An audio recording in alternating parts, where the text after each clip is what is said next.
नमस्कार दर्शकों, indigenous horse media में आपका स्वागत है। आज मैं आपको लाई हूँ पटेल फार्म अहमदाबाद। पटेल फार्म के ओनर धर्मेंद्र जी से काफ़ी बातें करेंगे, लेकिन ये अभी जो आप देख रहे हैं राइडिंग करते हुए, वो उनका बेटा है। उनसे भी पहले बात कर लेते हैं। दर्शकों, मिलते हैं एक यंग राइडर से, पार्थ धर्मेंद्र भाई पटेल। धर्मेंद्र भाई के बेटे हैं और आइए उनसे ही जानते हैं कि उनके अचीवमेंट्स क्या है, वो कब से राइडिंग का शौक रखते हैं। नमस्ते बेटा। ये बताइए कि आपको कब से राइडिंग का शौक लगा? मैं जब 8th में था ना तभी, अभी मैं कॉलेज फर्स्ट ईयर। अच्छा। और पापा की वजह से ही शौक जागा आपको? हाँ, वो शौक ब्लड में ही आ गया। चलो, ये बताइए कि आपके अचीवमेंट्स क्या है? अचीवमेंट, मैंने एंड्योरेंस, नेशनल एंड्योरेंस होता है ये की, उसमें फर्स्ट आया था 40 किलोमीटर्स में। और हमारे बोर्डिंग स्कूल में शो जंपिंग का चैंपियनशिप होता है, उसमें फर्स्ट आया। Very good, congratulation.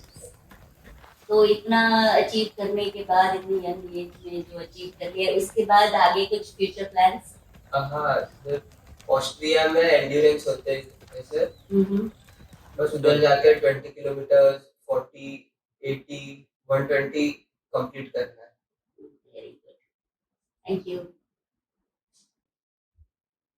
नमस्कार धर्मेंद्र जी। दर्शकों, आज इनसे मिलवा के मैं उनका इंट्रोडक्शन दूं, ये सही नहीं रहेगा, जस्टिस नहीं होगा। तो धर्मेंद्र जी का इंट्रोडक्शन वो खुद ही देंगे, तो उनसे सुनते हैं उनके बारे में, उनके अचीवमेंट्स के बारे में। तो धर्मेंद्र जी, थोड़ा दर्शकों को बताइए कि आप घोड़े और घोड़े की दुनिया में क्या किताब रखते हैं? नमस्कार, मेरा नाम धर्मेंद्र कांति पटेल। मैं घोड़े तो समझ लो फादर के टाइम से घरों में है घोड़े, और मारवाड़ी घोड़े करीबन 300 साल से हमारे पास में, और 300 साल और करीबन करीबन मेरे पास फार्म पे जो भी घोड़े हैं वो होम प्रोडक्शन है, बाहर से कोई भी घोड़ा लाया गया नहीं। अच्छा। सारे ही अपने ही घर के घोड़े हैं, और मेरे पास 3 अलग अलग स्ट्रीम्स के घोड़े हैं। उसमें है सिहानी, रतन, देवली लाइन के हैं, और उसी के ब्रीडिंग हम लोग करते हैं। तो ये 300 साल से हमारा खुद का प्रोडक्शन है, होम प्रोडक्शन। पिछले 15 सालों में हमने 350 हॉर्सेस गिफ्ट किए हैं। नए, हाँ, नए जो शौकीन लोग आते हैं, जिनको घोड़ों रखने का शौक है, उनको हमने 350 घोड़े गिफ्ट किए हैं यही फार्म से। मैं नीति आयोग का एक विंग है, IICCI, Indian chambers of commerce and industry, उसमें मैं चीफ एडवाइजर हूँ एग्रीकल्चर और एनिमल हस्बेंड्री। मैं गुजरात गवर्नमेंट में भी चीफ एडवाइजर हूँ एग्रीकल्चर और एनिमल हस्बेंड्री में। मारवाड़ी हॉर्स सेंटर चाणस्मा में हुआ है उसमें। तो उसी में गवर्नमेंट ऑफ गुजरात जजिस क्लिनिक चलाती है, उसी में भी मेरा एक लेक्चर होता है जो कि बहुत अहम होता है। और डॉक्टर्स भी आते हैं, ब्रीडर्स भी आते हैं, और 15 ब्रीडर्स होते हैं। उसमें 5 सिंधी के ब्रीडर्स, 5 काठियावाड़ी के ब्रीडर्स और 5 मारवाड़ी के ब्रीडर्स। तो 5-5 करके 15 वो हो गए, और 15 डॉक्टर्स होते हैं जो न्यू कमर डॉक्टर्स होते हैं, उनको ब्रीड के बारे में नॉलेज देना और हाउ टू जज द मारवाड़ी हॉर्सेस, वो एक मेरा स्पेशली सब्जेक्ट है। मैं पंजाब, राजस्थान, गुजरात, महाराष्ट्र, मध्य प्रदेश, ये 5 स्टेट में एज अ गवर्नमेंट के जो ब्रीड शोज होते हैं उसमें एज अ जज मैंने 10 साल तक काम किया। अभी मैं सारे ही स्टेट में जजिस तैयार करता हूँ, तो जजिस क्लिनिक का मैं काम करता हूँ। जैसे गुजरात गवर्नमेंट में भी करता हूँ, राजस्थान गवर्नमेंट में भी करता हूँ, महाराष्ट्र में भी करता हूँ, पंजाब गवर्नमेंट में भी करता हूँ। पंजाब गवर्नमेंट के 10 साल तक लाइव स्टॉक चैंपियनशिप हुआ करती थी, उसमें मेरा ब्रदर था महेश, जो अभी हमारे साथ नहीं है, उसने 4 साल किया है, 6 साल मैंने किया, तो 10 साल में दोनों भाई जजीज का काम करते रहे, लाइफ स्टॉक चेंबर से। तो आज गवर्नमेंट के साथ में कई काम करते हैं। गुजरात गवर्नमेंट का के साथ में हमने अभी एक SFGF करके एक बॉडी बनाई है, registered book and builders federation. वो गवर्नमेंट ऑफ गुजरात हमें 3 मेगा शोज देती है, वो तीनों हम अलग अलग राज्यों में करवाते हैं, जिलों में करवाते हैं, जैसे सूरत हो गया, महसाना हो गया, काठियावाड़ हो गया, ऐसे अलग अलग जगह पे हर साल 3-3 शो मेगा शो करवाते हैं। उसमें गवर्नमेंट ऑफ गुजरात काफी और सेंट्रल गवर्नमेंट काफी इन्वॉल्व है। जब पहले हमने पहला शो गवर्नमेंट से मांगा था, तब उस टाइम 2 लाख रुपया मिनी शोज का देते थे और 5 लाख रुपया हमें दिया करते थे मेगा शोज के लिए। मोदी साहब के आने के बाद में जब CM थे यहाँ, तो उनके आने के बाद में पहला ही शो हमें 15 लाख का उन्होंने करके दिया था, और जब जाने थे उससे पहले 25 लाख रुपया कर दिया था। तो आज 25 लाख रुपया गवर्नमेंट ऑफ गुजरात दे रही है, लेकिन कोविड और ये सब की वजह से अभी शो बंद है। लेकिन अभी ग्लैंडर्स भी पिछले साल ग्लैंडर की वजज से बंद हुआ, लेकिन अब हमें आशा है कि यही बजट हमारा बढ़ा के 50 लाख रुपया गुजरात गवर्नमेंट। धर्मेंद्र जी, ये बताइए कि पुराने जमाने में भी लोग ब्रीडिंग करते थे, आज के जमाने में भी लोग ब्रीडिंग करते हैं, तो क्या फर्क है दोनों में? पुराना जमाना और नया जमाना जैसा कुछ नहीं होता है। बेसिकली ब्रीडर जो होते हैं, पुराने लोग कैरेक्टर्स पे ज्यादा फोकस थे, आज के ब्रीडर हाइट बॉडी उसमें ज्यादा फोकस है। कैरेक्टर कहीं ना कहीं छूट गया है मेरे हिसाब से।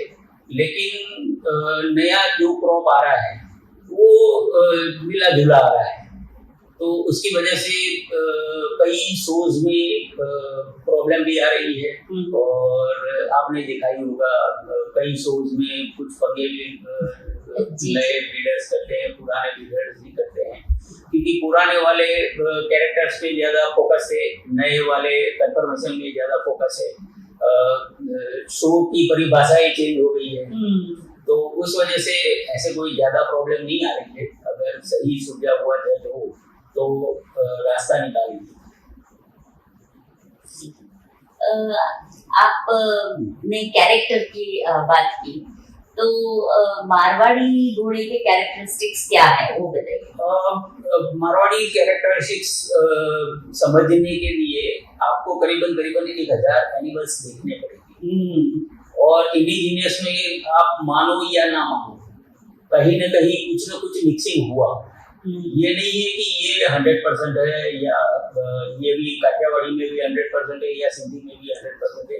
प्योरिटी की बात करता हूँ, प्योरिटी में कहीं न कहीं मिक्सिंग हुआ है। लेकिन जब फोलिंग 3 होता है तो वो नजदीक ले आता है ब्रीड की, लेकिन कहीं न कहीं वो कैरेक्टर्स पीछे छोड़ देता है। जैसे मैं आपको बताऊं, काठियावाड़ी घोड़ा है तो उसका फेस जो है वो कॉन्केव होता है, जो ऐसे होता है। जो सिंधी का है वो कॉन्वेक्स होता है, और जो मारवाड़ी का फेस है वो फ्लैट फेस है। अगर मारवाड़ी में आप कॉन्केव देखोगे या कॉन्वेक्स देखोगे तो वो कहीं ना कहीं सेकंड जनरेशन थर्ड जनरेशन में वो मिक्सिंग हुआ हुआ। मेरे हिसाब से मैं जो जजिंग करता हूँ वो ये इसके अलावा कई चीजें हैं। ये तो मैंने सिर्फ फेस की बात की, लेकिन ईयर्स हो गए, काठियावाड़ी में छोटे ईयर्स आते हैं, नोज हैवी हो जाता है, नॉस्ट्रिल्स बड़े हो जाते हैं, टेल सेटिंग हाई रहती है, सिंधी में टेल सेटिंग लो रहती है, मारवाड़ी में मीडियम होती है, लोग हायर भी होती है, पूठे करीबन सिंधी के लागू पूठे होते हैं, और मारवाड़ी और काठियावाड़ी में बाजू पूठे होते हैं। मारवाड़ी की हाइट बड़ी होती है, काठियावाड़ी की हाइट क्राइटेरिया है मीडियम साइज है। तो कई सारी चीजें हैं, तो अलग अलग तीनों ब्रीड को आप देखोगे तो उनके अलग अलग क्राइटेरिया है और कैरेक्टर हिस्ट्री है। किसी को अगर शो में एंटर करना हो, समझ लीजिएगा मेरे पास एक मारवाड़ी हाउस है और मैंने कभी उसको शो में एंटर नहीं किया है, तो आपके हिसाब से मुझे क्या तैयारियां करवानी चाहिए वो घोड़े? बेसिकली मैं आपको बताऊं, घोड़ों में 6 कैटेगरी है: big teeth, two teeth and brood mare और ऑस्ट्रेलियन। ऐसे ही two teeth colt, two teeth filly, mid teeth colt, mid teeth filly. आप कौन सी कैटेगरी में जाना चाहते हो? आज की डेट में जो जजिंग हो रही है वो ये नहीं है कि अब जैसे मिड टीथ की बात करें, मिड टीथ में 6 महीने का बच्चा भी मिड टीथ है, और 17-18 महीने का बच्चा भी मिड टीथ है, और 12 महीने का बच्चा भी मिड टीथ है। तो ऐसे 3 जानवर आ गए, तो आप कैसे उसको जज करोगे? आपको बट नेचुरल है कि 17-18 महीने वाला बच्चा आपको ज्यादा अट्रैक्ट करेगा, और हर जज की एक कलर चॉइस होती है, वो उसको ज्यादा अट्रैक्ट करता है। लेकिन उस चीज को उस रिंग में दिमाग में ना रखते हुए एक कैटेगरी का बच्चा जो 6 महीने से 4 महीने का बीच का है, उसमें से एक जिसके अच्छे कैरेक्टर है, एक 12 महीने वाला में से एक 3 बच्चे हैं, तो उसमें से एक 12 महीने वाला जिसके अच्छे कैरेक्टर है, और तीसरा 17-18 महीने का जिसके साथ में कैरेक्टर भी है और ग्रोथ भी है, और ग्रूमिंग अच्छी होनी चाहिए। आपको प्रॉपर ग्रूमिंग करके ले जाना चाहिए। ये देखो, जज भी कोई भगवान नहीं होता है, उसके पास में भी वो घोड़े को देखने के लिए ज्यादा में ज्यादा 10 मिनट होती है, और 10 मिनट में ओनर उसको क्या दिखा रहा है, उसकी कमियां कौन सी छुपा रहा है, और उसकी खूबियां क्या जज को दिखा रहा है, वो ओनर पे होता है। तो आपको सबसे पहले तो आपके घोड़े की कमी निकालनी पड़ेगी, मेरे घोड़े में क्या कमी है, तब जाके आप उसका पॉजिटिव जज को दिखा सकते हैं। तो ये चीजें ध्यान में रखने जैसी। आप बता रहे थे कि एक जज को, शायद कोई जज को एक पर्टिकुलर कलर का चॉइस होता है, लेकिन यहाँ तो एक शीट आई थिंक प्रिपेयर की जाती है कि जिसके अंदर अलग अलग क्राइटेरियाज दिए, तो वो क्राइटेरियाज के ऊपर थोड़ा आप एनलाइटन करेंगे कि ऐसे हर बॉडी पार्ट के, कान के अलग है, फेस के अलग है, गर्दन के अलग है, उसके पैर के अलग है, टो आउट है, टो इन है, काउ वॉक है, उसकी टेल सेटिंग हाई है, चमड़ी कितनी पतली है, कान की बारीकाई कितनी है, उसके टिप्स क्या कर रहे हैं, उसकी पौड़ाई कितनी है, जो साइज के साथ मैटर करता है। कानों में भी 4 चीज देखने में आती है। अच्छा। उसकी टिप्स, कान आगे है कि नहीं है, कान पीछे तो नहीं है। काठियावाड़ी में दोनों साइड आगे और पीछे दोनों साइड मिलते हैं, मारवाड़ी में वो दोनों साइड नहीं मिलते हैं। तो ये डिफरेंशिएट है काठियावाड़ी और मारवाड़ी का। तो मारवाड़ी की बात करें तो कान में भी 4 चीजें देखनी होती है, मुंह में भी 4 चीजें देखनी होती है, और कंफर्मेशन फोल्ड।